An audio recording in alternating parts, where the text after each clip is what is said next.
நீங்கள் இறால் வாங்குனீங்கன்னா எப்பவும் போல் கிரேவி இறால் பிரியாணி செய்யாமல் ஒரு டைம் வந்து இறால் குழம்பு செஞ்சு பாருங்கள், சூப்பராக இருக்கும். அதுக்கு வந்து வாணலில் எண்ணெய் ஊற்றி கடுகு சேர்த்துக்கிறேன். கடுகு நல்லா பொரிஞ்சதும் வெந்தயம் சேர்த்துக்கிறேன். வெந்தயம் கொஞ்சம் அதிகமாக சேர்த்துக்கிறேன். வெயில் டைம்ன்றதுனால ரொம்ப பாடி ஹீட் ஆகும் இல்லையா, அதனால் வெந்தயம் சேர்த்தது நல்லா பொரிஞ்சதும் வெங்காயம் பூண்டு கருவேப்பிலை எல்லாத்தையும் வந்து ஒன்றாவே சேர்த்துக்கிறேன். இதை வந்து நல்லா வதக்கிக்கோங்க. இது வதங்கிறதுக்காக கொஞ்சமாக மஞ்சள் தூளும் உப்பும் சேர்த்துருக்கேன். வெங்காயம் ஓரளவுக்கு நல்லா வதங்கி வந்ததும் இந்த அளவுக்கு வதங்கணும். இந்த அளவுக்கு நல்லா வதங்கி வந்ததும் மீடியம் சைஸ் தக்காளி 3 எடுத்திருக்கேன். நான் என்ன தான் சைஸ் சொன்னாலும் அளவு சொன்னாலும் நீங்கள் செய்கிற மீனுக்கு ஏற்ற மாதிரி நீங்கள் சேர்த்துக்கோங்க. ஓரளவுக்கு வந்து 1 நிமிஷம் நல்லா தக்காளியை வந்து கிளறி விட்டதுக்கப்புறம் வதங்க தேவையில்ல ரொம்ப. இது கூடவே வந்து நான் முருங்கைக்காய் உருளைக்கிழங்கு சேர்த்துருக்கேன். நீங்கள் கத்தரிக்காய் மாங்காய் எது வேணால் சேர்த்துக்கலாம். கத்தரிக்காய் முருங்கைக்காய் உருளைக்கிழங்கு முள்ளங்கி சொரக்காய் இதில் எது வேணால் நீங்கள் சேர்த்துக்கலாம். இல்லை எல்லாமே ஒன்றாவும் சேர்த்துக்கலாம், சூப்பராக இருக்கும்.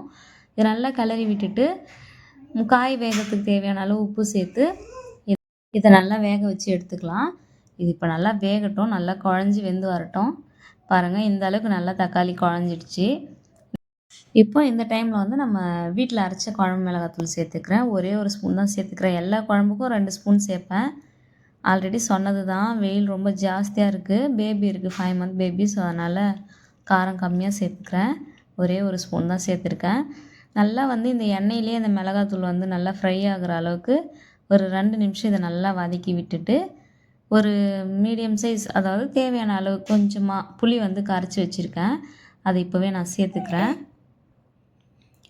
புளி சேர்த்ததும் ஒரு சிலர் சொல்லுவாங்க, காய் வெந்ததுக்கப்புறம் புளி சேர்த்துக்கோங்க இல்லைனா மரத்து போயிடும் அப்படின்னு சொல்லிட்டு. அப்படிலாம் இல்லை, நான் வந்து காயிலே புளி சேர்ப்பேன். அந்த புளி தண்ணியிலே காய் வெந்து வரும்போது அவ்வளோ நல்லாயிருக்கும்.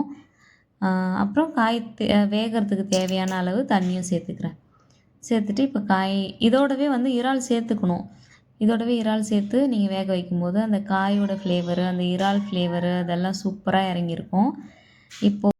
இப்போ சும்மா அந்த நுரை வர அளவுக்கு வெயிட் பண்ணிவிட்டு நான் வந்து இறாலை உள்ளே சேர்த்துக்கிறேன்.